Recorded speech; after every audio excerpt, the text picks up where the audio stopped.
తెలంగాణ ఉద్యమం జరిగినప్పుడు స్వయం పాలన వస్తే మనకు ఇక ఉద్యమాలు చేయాల్సిన అవసరం ఉండదు, నిరసనలు తెలపాల్సిన అవసరం ఉండదు, రాస్తా రోకోలు చేయాల్సిన పని లేదు, అక్రమ కేసులు ఉండవు, జైళ్ళకు వెళ్లాల్సిన అవసరం లేదు. మనం పండించిన పంటకు మనమే ధర నిర్ణయించుకొని అమ్ముకోవచ్చు అని చెప్పి ముఖ్యమంత్రి గారు చెప్పడం జరిగింది.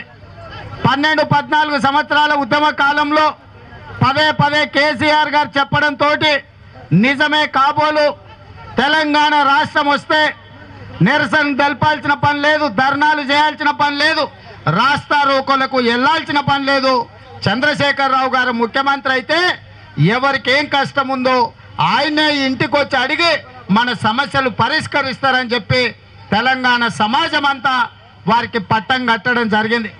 కానీ తెలంగాణ వచ్చిన తర్వాత తెలంగాణ రాష్ట్రంలో విద్యార్థులు రోడ్లెక్కిండ్రు, నిరుద్యోగులు రాస్తా రోకో చేసిండ్రు, ఉద్యోగస్తులు నిరాహార దీక్షలు చేసిండ్రు, రైతులు ఈరోజు పురుగుల మందు తాగి చచ్చిపోతుండ్రు.